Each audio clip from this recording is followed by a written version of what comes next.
I was working the front desk at a hotel in Amsterdam when an American guest walked up to me, visibly annoyed.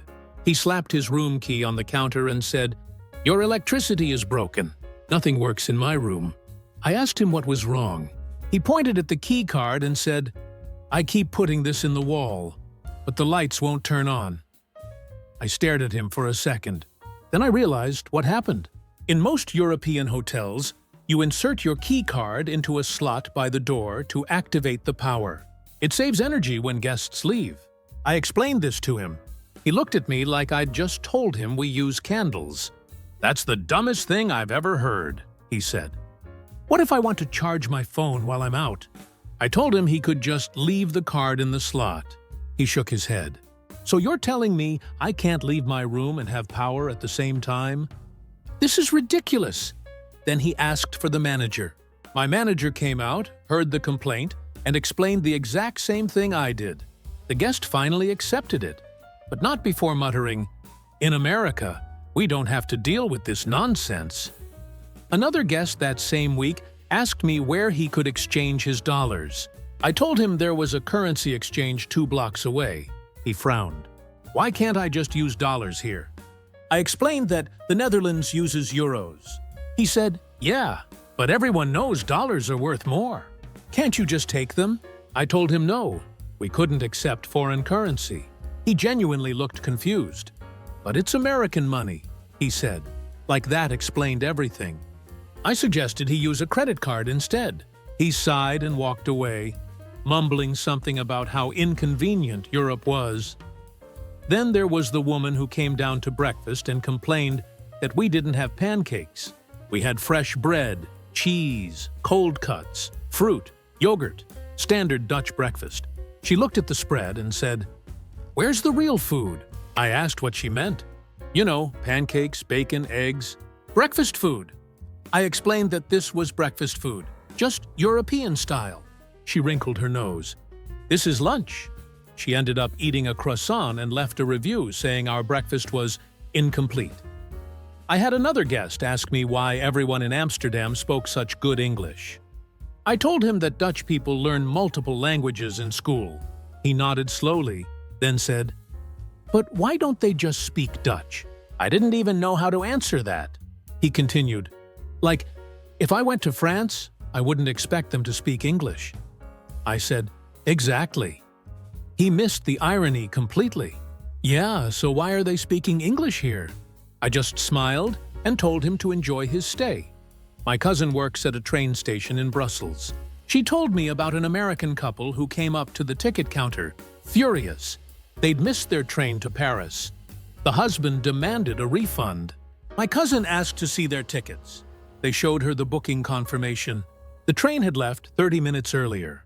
She explained that their ticket was for a specific departure time. The wife cut her off. "We paid for tickets to Paris. We should be able to get on any train." My cousin tried to explain that European trains work on scheduled times, not like a bus you can hop on whenever. The husband raised his voice. "This is a scam. In America, if you buy a plane ticket and miss the flight, they put you on the next one." My cousin said, "That's not true, sir. Airlines charge change fees." He ignored her. "I want to speak to your supervisor." The supervisor came out and told them the exact same thing. They had to buy new tickets. They paid, but not before the wife said, "Europe is so backwards. No wonder you guys need our tourism money." A friend of mine worked at a cafe in Rome. An American tourist ordered a cappuccino at 4 in the afternoon. My friend made it, no problem. But then she overheard 2 Italian regulars quietly laughing. Later, another American came in at night and ordered a cappuccino with dinner. Same thing. Italians at nearby tables exchanged looks. My friend explained to me that in Italy, cappuccinos are a morning drink. Ordering one after 11 a.m. is seen as weird, like having breakfast cereal for dinner. Italians drink espresso after meals, not milk-based coffee. The next day, an American woman came in and ordered a cappuccino at 6 p.m. My friend gently mentioned the custom. The woman laughed. "That's the most ridiculous rule I've ever heard." "It's just coffee." She ordered it anyway. My friend made it. But the woman noticed people looking at her. She leaned over and whispered, "Why is everyone staring?" My friend said, "Because you're drinking a cappuccino at night." The woman rolled her eyes.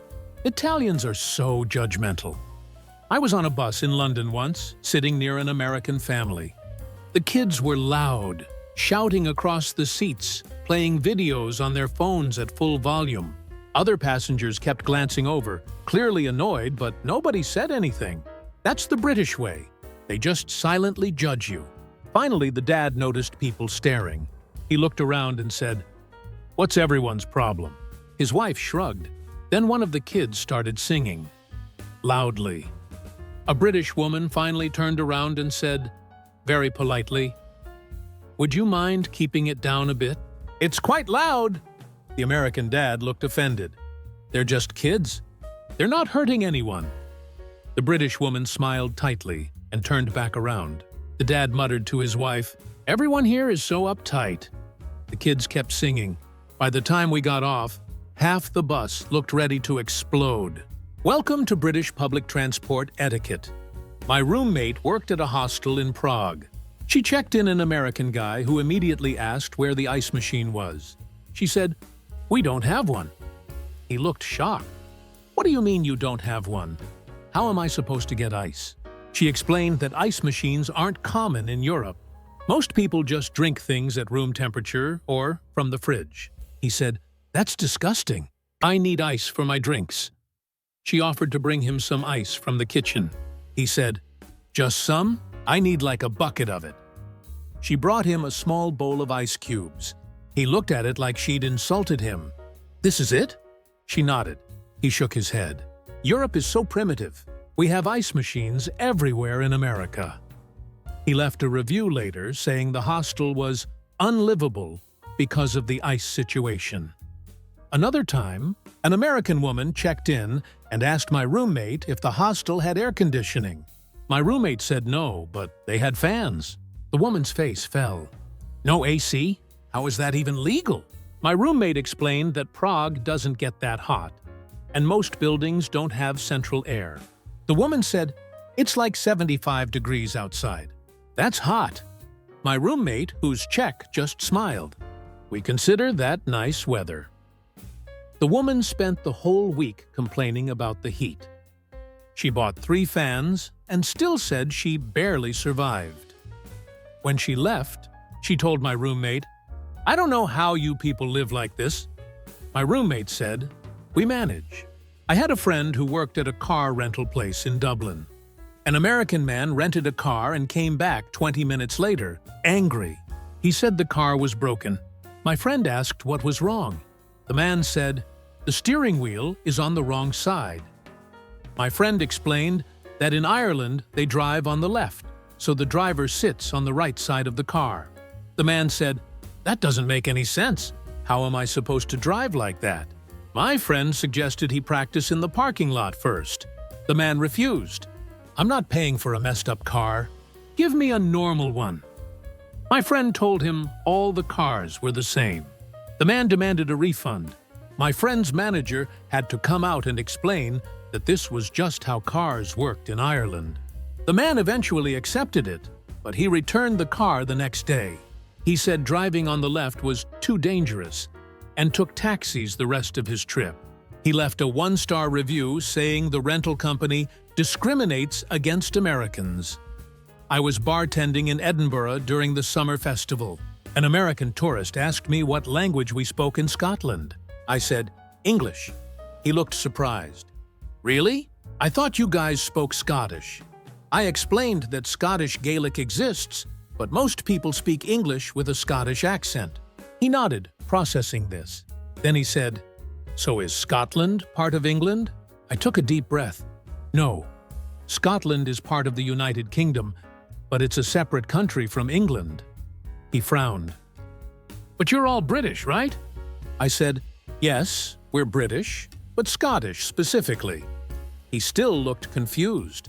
"So are you English or not?" I said, "I'm Scottish, not English." He shook his head. "This is so complicated.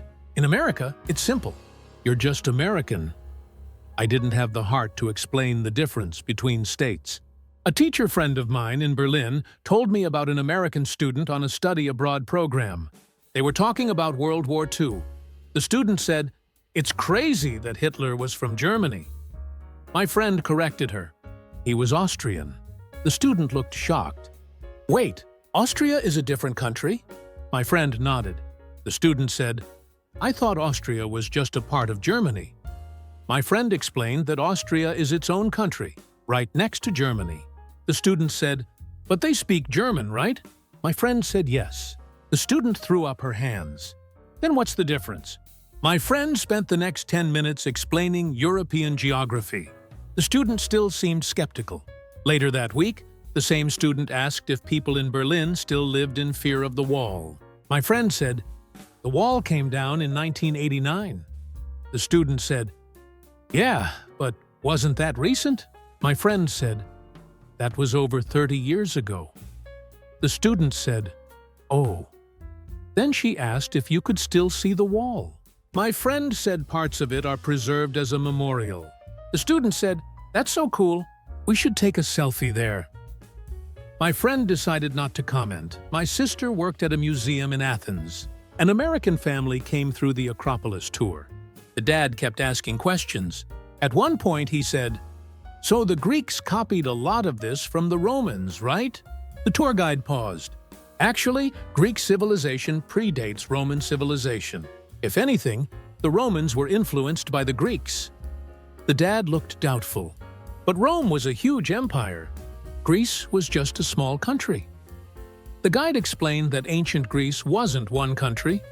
It was city-states, and Greek culture heavily influenced Rome. The dad said, "Okay, but Latin came first, right?" The guide said, "No, ancient Greek is older than Latin." The dad clearly didn't believe her. He turned to his wife and whispered, "I think she's wrong." The wife nodded. Later, the same family asked why the statues were all broken. The guide explained that many were damaged over centuries due to wars, weather, and looting. The mom said, "Why don't you just fix them?" The guide explained that restoration is complex, and they try to preserve the original material. The mom said, "In America, we just replace the missing parts. It would look way better." The guide smiled politely and moved on. I worked at a bookstore in Paris near Notre Dame. An American tourist came in and asked if we had books in English. I said yes, we had a section. She looked relieved. "Thank God. I don't know why everyone here speaks French." I said, "Because we're in France." She laughed. "Yeah, but Paris is such an international city. You'd think they'd speak more English." I just nodded. She browsed for a bit, then asked, "Is the Eiffel Tower close to here?" I said it was about a 30-minute walk. She said, "That's so far. Why didn't they build it closer?" I thought she was joking. She wasn't. I said, "The Eiffel Tower was built in 1889 for the World's Fair. It's been there ever since." She said, "Yeah, but they could have moved it." I said, "It's a 1,000-foot iron structure. You can't just move it." She shrugged. "Well, it would be more convenient if it was closer to the tourist spots." I told her Notre Dame and the Eiffel Tower were both tourist spots. She said, "Yeah, but they should be next to each other." I gave up and rang up her book. A friend of mine who works at a tourist info center in Amsterdam told me an American asked her where Anne Frank's house was. She gave him directions. He said, "Is that where she wrote her diary?" She said yes. He said, "Cool. Did she live there after the war?" My friend said, "No, she died in a concentration camp." He looked shocked. "Oh, I didn't know that." My friend didn't say anything. He continued, "So is the house like a replica, or is it the real one?" She said, "It's the real building where she and her family hid." He said, "Wow, that's dark." Then he asked if there was an entrance fee. She said yes. He said, "How much?" She told him. He said, "That's kind of expensive for a house." My friend just stared at him. He bought the ticket anyway. Later, my friend told me she'd had similar conversations dozens of times. She said, "Some people just don't realize the weight of what they're visiting." My brother lives in Germany. He told me about his American neighbor who got a noise complaint. In Germany, there are quiet hours, usually after 10 p.m. on weekdays and all day Sunday. The neighbor had been vacuuming at 11 p.m. on a Wednesday. Someone reported him. He was genuinely confused. Why does it matter when I vacuum? It's my apartment. My brother explained the quiet hours rule. The neighbor said, "That's insane. What if I work late and that's the only time I can clean?" My brother said most people plan around it. The neighbor said, "In America, we can do whatever we want in our own homes." My brother said, "This isn't America." The neighbor didn't take it well. A few weeks later, he mowed his lawn on a Sunday morning. Another complaint. He was furious. "I'm just trying to take care of my yard." My brother reminded him about Sunday quiet hours. The neighbor said, "This is like living in a dictatorship." He moved back to the States 6 months later. I worked at a grocery store in Sweden. An American exchange student came in and asked where the peanut butter was. I showed him. There was one brand, one size. He stared at the shelf. "Is this it?" I said yes. He said, "Where are the other options?" I said this was what we had. He looked devastated. In America, there's like a whole aisle of peanut butter. Creamy, crunchy, organic, honey roasted, different brands. I said, "We don't really eat that much peanut butter here." He said, "How do you survive?" I suggested he try the chocolate spread instead. He looked at it like it was poison. That's not the same. He bought the peanut butter but complained about it every time he came in. Eventually, he started ordering jars from Amazon and having them shipped. The shipping cost more than the peanut butter. My friend worked at a pharmacy in Spain. An American woman came in asking for Tylenol. My friend asked if she meant paracetamol. The woman said, "No, Tylenol." My friend explained that Tylenol is a brand name. The medicine is called paracetamol in Europe. The woman insisted she needed Tylenol specifically. My friend showed her the paracetamol. Same active ingredient, same dosage. The woman said, "But I don't know if this will work. I always use Tylenol." My friend assured her it was identical. The woman reluctantly bought it. She came back the next day. It worked, but it tasted different. My friend said, "You're not supposed to taste it. You swallow the pill." The woman said, "I know, but I could tell it was different." My friend just nodded. I had a coworker from Canada who told me about an American tourist at a restaurant in Montreal. The bill came. The tourist looked at it and asked, "Why is everything so expensive?" My coworker explained the prices were in Canadian dollars. The tourist said, "Yeah, but why is it more than in the US?" My coworker said, "Because the exchange rate is different." The tourist said, "But we're so close to America. Shouldn't the prices be the same?" My coworker said, "Different countries have different currencies and economies." The tourist still didn't get it. "It just seems like a rip-off." He paid and left, but my coworker heard him tell his friend, "Canada is overpriced." A hotel manager in Switzerland told me about a guest who complained that the bathroom didn't have a bathtub. The hotel only had showers. The guest said, "How am I supposed to take a bath?"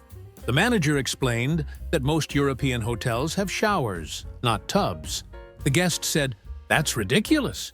What if I want to relax?" The manager suggested the spa downstairs. The guest said, "I'm not paying extra just to take a bath." The manager apologized but said there was nothing he could do. The guest asked to switch rooms. The manager said all the rooms were the same. The guest left a review saying the hotel was incomplete. My aunt works at a school in Denmark. An American family enrolled their kid for a semester. After the first week, the mom emailed my aunt asking why there was no homework. My aunt explained that Danish schools focus on in-class learning and don't assign much homework, especially for younger kids. The mom said, "But how will he learn if he's not practicing at home?" My aunt said the students learn plenty during school hours. The mom insisted her son needed homework to stay competitive. My aunt said competitive wasn't really the goal. Danish education focuses on collaboration and creativity. The mom said, "That sounds like an excuse for low standards."